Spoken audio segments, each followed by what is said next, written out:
Deuteronomy 14, verse 1. Ye are the children of the Lord your God. Ye shall not cut yourselves, nor make any baldness between your eyes for the dead. For thou art an holy people unto the Lord thy God, and the Lord hath chosen thee to be a peculiar people unto himself, above all the nations that are upon the earth. Thou shalt not eat any abominable thing. These are the beasts which ye shall eat, the ox, the sheep, and the goat, the hart, and the roebuck, and the fallow deer, and the wild goat, and the pygarg, and the wild ox, and the chamois. I don't know. I don't even know what it is. 6. And every beast that parteth the hoof, and cleaveth the cleft into two claws, and cheweth the cud among the beasts that ye shall eat, that ye shall eat. Nevertheless, these ye shall not eat of them that chew the cud, or of them that divide the cloven hoof, as the camel, and the hare, and the coney, for they chew the cud, but divide not the hoof. Therefore they are unclean unto you. And the swine, because it divideth not the hoof, yet cheweth not the cud, because it divideth the hoof, yet cheweth not the cud, it is unclean unto you. Ye shall not eat of their flesh, nor touch their dead carcass.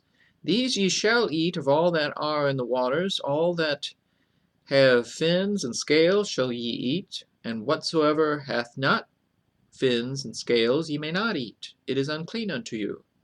Of all clean birds ye shall eat, but these are they of which ye shall not eat: the eagle, and the ossifrage, and the osprey, and the glade, and the kite, and the vulture after his kind, and every raven after his kind, and the fowl, and the night hawk, and the cuckoo, and the hawk after his kind, the little owl, and the great owl, and the swan, and the pelican, and the gier eagle, and the cormorant, and the stork, and the heron after her kind, and the lapwing, and the bat, and every creeping thing that flieth is unclean unto you. They shall not be eaten. But of all clean fowls ye may eat. Ye shall not eat of any thing that dieth of itself. Thou shalt give it unto the stranger that is in thy gates, that he may eat it, or thou mayest sell it unto an alien, for thou art an holy people unto the Lord thy God. Thou shalt not see the kid in his mother's milk. Thou shalt truly tithe all the increase of thy seed that the field bringeth forth year by year. And thou shalt eat before the Lord thy God in the place which he shall choose to place his name there, the tithe of thy corn, of thy wine, and of thine oil, and the firstlings of thy herds and of thy flocks, that thou mayest learn to fear the Lord thy God always. And if the way be too long for thee, so that thou art not able to carry it, or if the place be too far from thee, which the Lord thy God shall choose to set his name there, when the Lord thy God hath blessed thee, then shalt thou turn it into money, and bind up the money in thine hand, and shalt go unto the place which the Lord thy God shall choose. And thou shalt bestow that money for whatsoever thy soul lusteth after, for oxen, or for sheep, or for wine, or for strong drink, or for whatsoever thy soul desireth. And thou shalt eat there before the Lord thy God, and thou shalt rejoice, thou and thine household.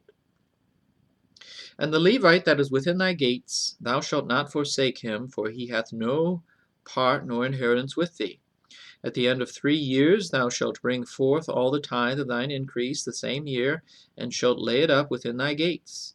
And the Levite because he hath no part nor inheritance with thee, and the stranger, and the fatherless, and the widow, which are within thy gates, shall come, and shall eat, and be satisfied, that the Lord thy God may bless thee in all the work of thine hand which thou doest. Amen.